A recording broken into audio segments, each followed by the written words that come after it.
My name's Chloe, and I've been in the Herberger School of Graphic Design for 3 years, and I love messing with color. Here's some quick studies I did to understand color more. One was with optical illusions. It's really cool. I love to observe color and learn how color interacts with other color. This observation led me to a stark discovery during one of my wrestling matches with digital art software. That's right. Brown is actually dark orange.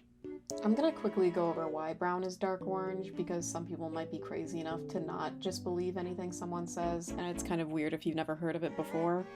First, if you look for brown on the color wheel, you literally go to orange and add darkness to it. And in light, it only looks brown because the color surrounding it makes the orange appear darker. I can link a video that explains why brown is how it is, but that isn't what my video is going to be about. So, I want to know, why don't we call it dark orange? Our language is always evolving and changing to be as clear as we can to each other, and this just seems like a step in the wrong direction. In terms of learning about color, personal speech, and just matching up with the ways we already talk about And understand color.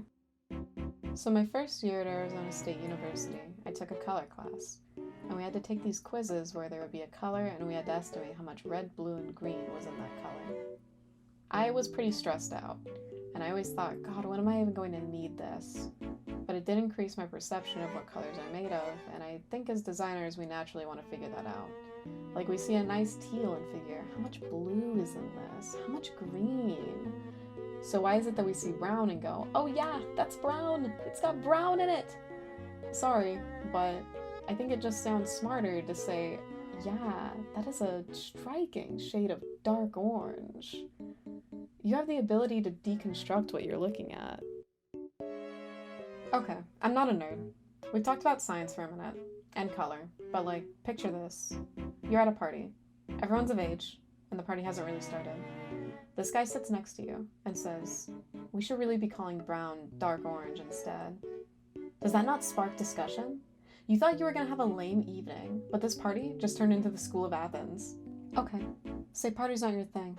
You're at a calm, sober coffee date, and your date says, wow, this coffee has a lovely shade of orange to it. You look down at your own and see what beautiful shade you have when your date suddenly tips your chin up and says, and so do your eyes. Just tell me you're not enchanted by that. I mean, okay, joking aside, it's a great conversation topic. This gets brought up and everyone's poking fun for and against it. Lastly, I just want to bring up a color with a similar history to brown. Okay, so this makes the least amount of sense to me. We all understand dark blue and indigo is basically the same thing. Like, imagine a world where it's that simple. You can just say dark orange or brown and we all get it. Instead, we get all these people who are thinking brown is a whole different color from orange. This is a very important topic. In conclusion, just try it. Go against the grain a little. It's the people who take these kinds of risks in history that make the most amount of change in the world. And I think increasing collective color understanding, being fun, and the fact that we already treat indigo and dark blue this way are reasons enough to at least try it. Regardless of your personal choices, though, thanks for hearing me out on this weird subject I have a lot of opinions on.